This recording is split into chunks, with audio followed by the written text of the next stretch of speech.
everyone, my name is Naonori Sugiyama. In this paper, I established a reservation scheme for invalid mode of the post-reconstruction power spectrum. I believe that this work will lead to data analysis using the full shape information of the post-reconstruction power spectrum in the future. Thank you, and let's get started. This talk is divided into 5 sections. First, the introduction, and then a review of infrared effects and IR reservation schemes. This will be followed by the application of IR reservation to reconstruction. Finally, I will summarize the new findings of this paper in comparison to previous research. Let's begin with the introduction.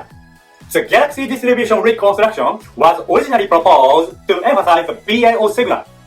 Recently, attention has shifted to how the reconstruction can partially remove the gravitational non-linearity in the covariance matrix, dramatically reducing the non-Gaussian errors.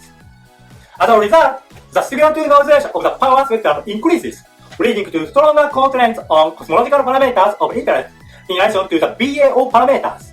Furthermore, the removal of the non-Gaussian errors by reconstruction is particularly effective in the case of the bispectrum, because the bispectrum covariance is dominated by the non-Gaussian errors. Consequently, the constraints on primordial non-Gaussianity from the post-reconstruction galaxy bispectrum show a threefold improvement compared to before reconstruction. It has been also shown that a joint analysis of the power spectra before and after reconstruction can extract more cosmological information than treating each power spectrum separately. In the future, data analysis using all of the power spectra and bispectra before and after reconstruction will become the standard method. With such a future in mind, this paper aims to provide a deep understanding of the theoretical structure of the post-reconstruction power spectrum. Next, let's discuss the IR effect. The IR effect is nonlinear effect that contribute from the scales much larger than the scale of interest. This effect is expressed as a coordinate transformation using a displacement vector. In this context, density fluctuations that do not exhibit the IR effect are defined as short wavelength density fluctuations. In the extreme case, where there is no correlation between short wavelength density fluctuations and long wavelength displacement vectors, it is known that the IR effect completely cancels out due to statistical translation symmetry. Now let's consider this IR cancellation in the context of the power spectrum. The nonlinear power spectrum is generally decomposed into 2 terms, one proportional to the linear power spectrum and the other due to mode coupling integrals. When we take the IR limit, which extracts only the IR effect, the propagator becomes an exponentially decaying function. Furthermore, the mode coupling integrals can be computed to infinite order. Finally, all IR effects cancel out, leaving only the linear power spectrum. The third part of my talk will explain the method of constructing a resonation model for IR effects. We start with the expression of the power spectrum in the IR limit. Here, I want to consider the effect of smoothing the BAO signal by mode coupling integrals.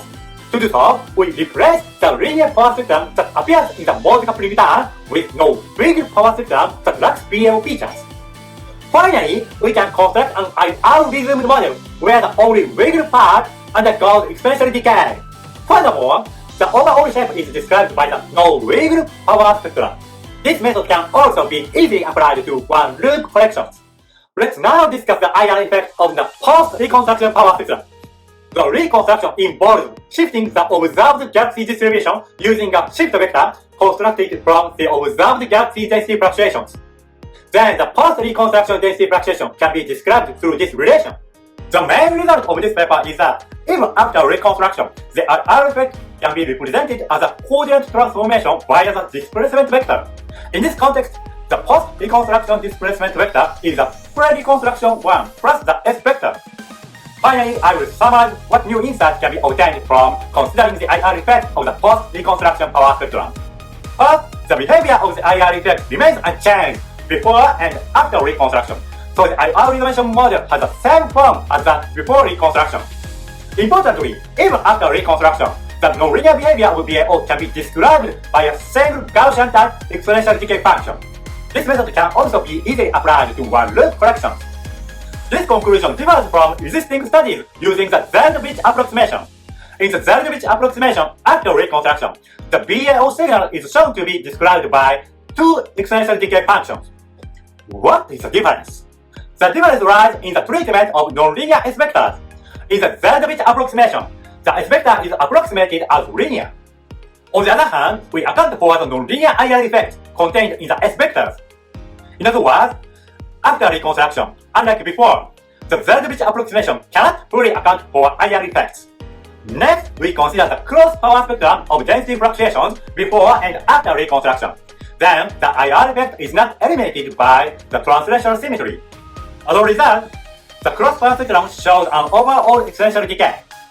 While this effect was known from simulation, our work is the first to demonstrate it through analytical calculations. That concludes my presentation. Thank you very much for your attention. By the way, Stephen Chen is going to publish a similar paper in collaboration with Stacy, so I would be very happy if you could pay attention to his paper as well. Thank you again. See you next time.